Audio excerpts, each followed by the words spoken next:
Hello everyone, आप सभी दोस्तों का स्वागत है। इस वीडियो में हम लोग देखने वाले हैं एक और मेन बोर्ड आईपीओ की। जिस मेन बोर्ड आईपीओ के बारे में बात करने जा रहे हैं, उस मेन बोर्ड आईपीओ में शेयर होल्डर्स कैटेगरी हम लोग को दिखेगी। यानी कि इस कंपनी की पहले से ही पेरेंट्स कंपनी लिस्टेड है, उस कंपनी की सब्सिडरी कंपनी की आईपीओ आने जा रही है। लगभग यहाँ पे 10,000 करोड़ की इस कंपनी की इशू साइज रहने वाली है। और कौन सी कंपनी की शेयर होल्डर्स यदि आप रहेंगे तो यहाँ पे इस कंपनी की बात की जो आईपीओ आ रही है उस पर आप लोग शेयर होल्डर्स कैटेगरी में अप्लाई कर सकते हैं। इनके बारे में इस वीडियो में डिटेल्स पे बात करने वाले हैं। सो वीडियो को इंत देखिएगा और ऐसे ही daily IPO grey market premium से जुड़ी अपडेट के लिए चैनल को सब्सक्राइब कर लीजिए। साथ ही कमेंट्स में टेलीग्राम ग्रुप का लिंक दिया गया है, वहाँ भी जुड़ सकते हो टाइम पे अपडेट के लिए। जनरली हम लोग आईपीओ में विटनेस करते हैं कि कोई भी कंपनी की आईपीओ आ रही है तो वहाँ पे आप लोगों को एम्प्लॉय कैटेगरी ज़्यादातर आईपीओ में दिखती है। लेकिन शेयर होल्डर्स कैटेगरी आप लोगों को किसी किसी आईपीओ में यहाँ पे रेयर ही कोई मंथ होता है, उस मंथ में आपको शेयर होल्डर्स कैटेगरी वाली आईपीओ हम लोग को आते हुए दिखे। तो इस तरीके की जो आईपीओ होती है उसमें यदि हम लोग बात करते हैं तो अपॉर्चुनिटी दो तरीके से मिलती है। एक तो आप शेयर होल्डर्स कैटेगरी के लिए एलिजिबल है तो वहाँ पे आपको अप्लाई करने की अपॉर्चुनिटी मिलती है, वो एक्स्ट्रा आप लोग को अप्लाई करने की अपॉर्चुनिटी मिल जाती है। और दूसरी बात करें तो पहले से ही जिस तरीके की जैसी अपॉर्चुनिटी मिल रही है कि बिग एनआई की बात करें या स्मॉल एनआई की बात करें या रिटेलर्स की बात करें, इनमें से तीन में से किसी भी कैटेगरी में जिस तरीके से अप्लाई करते थे उसी तरीके से अप्लाई करने की अपॉर्चुनिटी मिलती है। और दूसरी यहाँ पे शेयर होल्डर्स कैटेगरी के लिए एलिजिबल है तो वहाँ पे आप लोगों को अप्लाई करने की अपॉर्चुनिटी मिल जाती है। तो इस कारण से किसी भी कंपनी की आईपीओ में शेयर होल्डर्स कैटेगरी आती है तो वहाँ पे आप लोगों को अच्छी लिस्टिंग मिलने की चांस के अनुसार से लगभग टोटल इशू साइज के कितने परसेंट तक की इस कंपनी की शेयर होल्डर्स कैटेगरी के लिए रिजर्व रखा जाएगा उसको आगे हम लोग डिस्कस करेंगे। यदि हम लोग बात करें तो अपकमिंग आईपीओ की बात करते हैं तो वहाँ पे आप लोगों को DRHP draft red hearing prospectus की बात करते हैं तो इस कंपनी की सेबी की तरफ के पास फाइल किया गया था, उसके बारे में क्या कुछ अपडेट है उसको भी देखेंगे। साथ साथ इस कंपनी की जो शेयर होल्डर्स कैटेगरी के लिए प्लान करी गई है और शेयर होल्डर्स कैटेगरी हम लोगों को दिखेगी।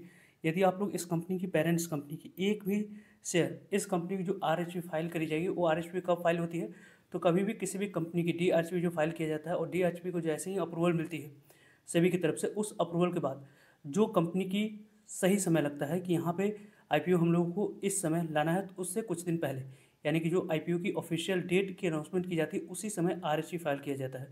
तो इस कंपनी की भी आरएचपी जो फाइल की जाएगी उसी आरएचपी फाइल के डेट तक यदि इस कंपनी की पेरेंट्स कंपनी की एक भी शेयर को पहले से ही ओन करेंगे तो आप शेयर होल्डर्स कैटेगरी में आप लोगों को अप्लाई करने की अपॉर्चुनिटी मिल जाएगी।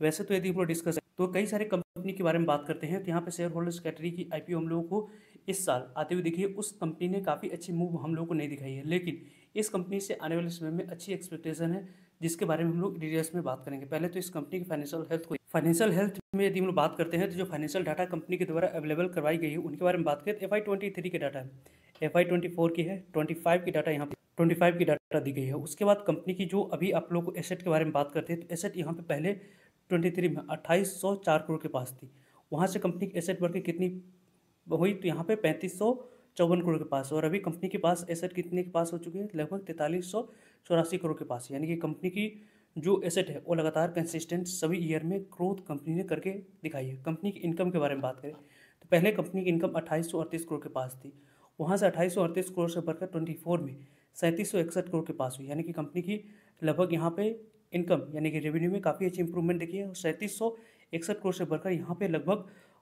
4980 करोड़ के पास कंपनी की टोटल इनकम हम लोग को आते हुए दिखी है। इनकम के मामले में बात करते हैं तो इनकम के मामले में कंपनी ने काफ़ी कंसिस्टेंट यहाँ पे रिकवरी दिखाई है और लगातार ग्रोथ यहाँ पे कंपनी ने इनकम में दिखाया है।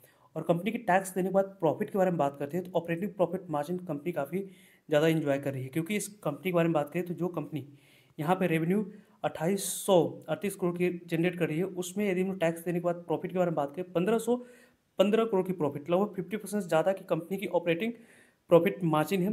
कंपनी की बात करें तो यहाँ पे 3761 करोड़ की कंपनी ने रेवेन्यू जनरेट करी है, वहाँ पे आप लोगों को 2049 करोड़ की कंपनी की प्रॉफिट रही है। और इस कंपनी की यदि हम बात करते हैं तो आप देख सकते हैं कि लगभग 4979 करोड़ के आसपास जो कंपनी ने यहाँ पे रेवेन्यू जनरेट किया, उसके लिए 2650 करोड़ की कंपनी ने प्रॉफिट रिपोर्ट करी जो कि आउटस्टैंडिंग रही है।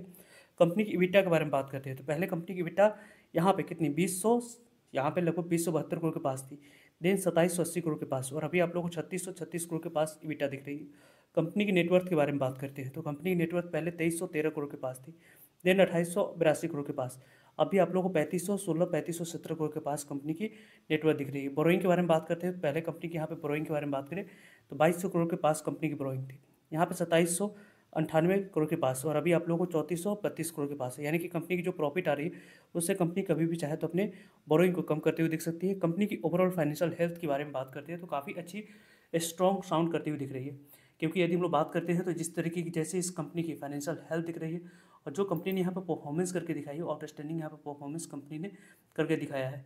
इसी परफॉर्मेंस की उम्मीद से यदि हम लोग डिस्कस करें तो इस कंपनी जो आईपीओ आने जा रही है और इस कंपनी की पेरेंट्स कंपनी पहले से ही लिस्टेड है। यहाँ पे आईसीआईसीआई प्रूडेंशियल एएमसी कंपनी की आईपीओ के बारे में हम लोग बात कर रहे हैं। इस कंपनी की डीआरसी फाइल किया जा चुका है और इस कंपनी की कभी भी सेबी की तरफ से अप्रूवल हम लोग को आते हुए देखेगी। जैसे ही अप्रूवल आती है इस कंपनी की आरएसपी फाइल होगी और उस आरएसपी तक यदि आईसीआईसीआई बैंक के एक भी शेयर को आप लोग पहले से ओन करेंगे तो इस कंपनी में शेयर होल्डर्स कैटेगरी में आप लोग को अप्लाई करने की अपॉर्चुनिटी मिलेगी।